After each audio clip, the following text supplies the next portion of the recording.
Hey guys, guess what? It's Angel. You're watching my latest video. I want to welcome any new subscribers that are here. Thank you so much for subscribing to my channel. It means a lot to me. For anyone who's watching this who hasn't yet subscribed, please do that. Just click on the little bell, and once you do that, you'll have some things that pop down. If you click on the all button, that will basically notify you anytime I post a video. Also, if you're watching this and you like this video, it would really help me if you click on the thumbs up button. So with that, we'll get into what I want to talk to you about today, which is self-confidence. This is something that I struggle with, and I've struggled with it actually since 2013. Well, I mean, we struggle with self-confidence like our whole lives, right? Everybody struggles with that. But for me in 2013, like, my world was really rocked because that's when I had my big break.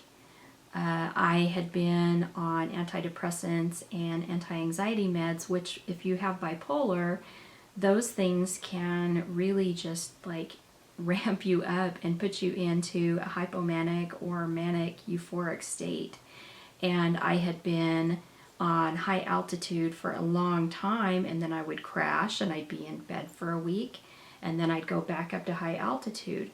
Well, in 2013, when I had my big crash and I wound up in the hospital, they put me on Seroquel, and Seroquel kind of put me at a nice cruising speed. I was very, very uncomfortable being at that cruising speed because I was used to being way up here. And when I was way up here, I was the smartest person in the room. I was the funniest person in the room. I was like everything, and I could do anything and be anything. And that's the way the hypomanic, manic mind works. And when I was put on the correct medication and that hypomania and mania went away, that euphoria, it just, like I said, it rocked my world. And the old Angel was way different than the new Angel, if that makes any sense. The old Angel was manic, hypomanic most of the time, euphoric, all of that. And the new Angel at cruising altitude was like, hey, I'm here, hanging out. I'm all right. You know what I mean? Like, I was totally different. And I feel like I've never gone back to that. I mean, obviously I'm never, well, I wouldn't say never, but I've not gone back to that because I'm medicated and I'm on the right medication. Now, does that mean that I'm not going to have episodes? No. I'm obviously not cured. I'm still going to have episodes, but for the most part, I'm on a really good medication regimen. So that self-confidence that I used to have is no longer. And I was listening to a podcast between Jordan Peterson and Brett Weinstein. They were talking about, I'll tell you what they were, the podcast, which I'm not going to talk about, the subject that they were talking about, which was minefields and the new political landscape. I'm not going to get into politics here. But Jordan Peterson, if you don't know who he is, he's a psychologist from Canada. He's pretty controversial. I'm not going to go into exactly why he's controversial. You can kind of look that up on your own. But he's super smart. You're either going to love him or you're going to hate him based on your politics. But he is really, really smart. So, and he's interesting to listen to. He had a situation where his wife was diagnosed with cancer. He got really, really anxious and had a hard time with it, going through this process with her. As a result, his doctor diagnosed, or not, didn't diagnose him, I'm sure he did diagnose him. His doctor prescribed him benzodiazepines. I have never been on benzodiazepines, but it's my understanding that they can be habit forming. That's what happened to Jordan Peterson. He became addicted to these benzodiazepines. As a result, he went off of the benzodiazepines. He did it with his doctor, because we're never supposed to just stop a medication on our own. We're supposed to do it under a doctor's care. He did this under his doctor's care, but a lot of people, when they go off of these benzodiazepines, they have really, really bad side effects. And that's what's happened to Jordan Peterson. He has been off of these benzodiazepines for over a year, and he's still experiencing akathisia, which is, I'm not really sure what akathisia is. It has something to do, I believe, with muscle movement. I could be very wrong about that. But anyway, he's having these really bad, he's having a rough time. And it really took him out. He was going all around the world speaking, doing all of these speaking engagements, these lectures and all of this stuff. And because of that, he totally had to shut down. But I was listening to this podcast. I tell you all that to tell you this. While I was listening to the podcast, he was talking about this situation, and he made a comment that really, really resonated with me. It put into words what I felt since 2013. So I'm going to quote him here. He says, "I was taken out by this illness, and it isn't obvious to me that I can catch up again." So I'm going to put a link below to the podcast that I was listening to. It's on YouTube. And when he's talking about this, it's an hour and 36 minutes into the podcast. So if you're interested in that, that'll be available down below. But along with that, I was reading an article put out by Bipolar Hope magazine. This is a magazine that I follow on Facebook. It's a really, really beneficial magazine.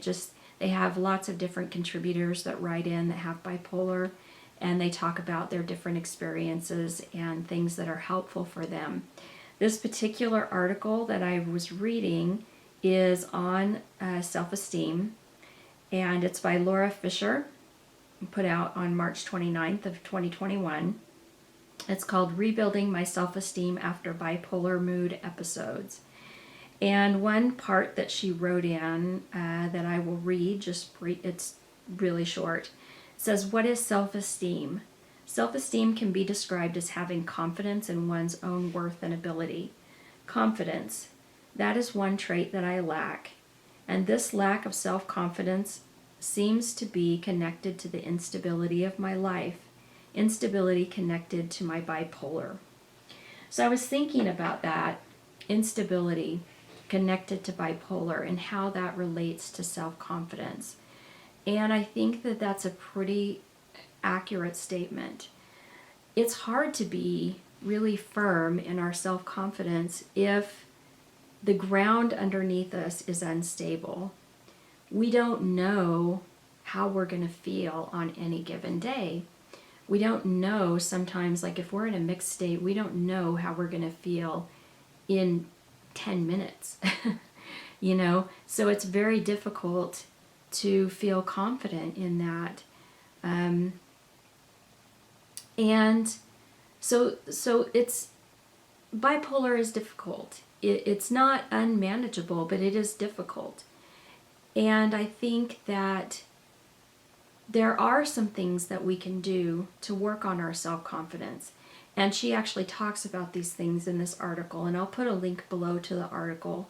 She talks about our negative self-talk, all of those negative thoughts that go on in our head, and how we can counteract those with positive self-talk. So I think that that is very beneficial, and that is something that I do try to do.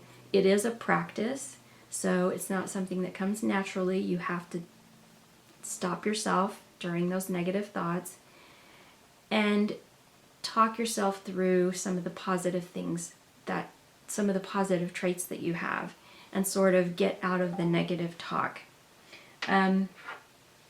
Also, she did list, let's see, she talks about meditation, She says, I was reminded that my worth is not dependent on my job, my salary, my symptoms, or my illness, not my financial status or the letters behind my name.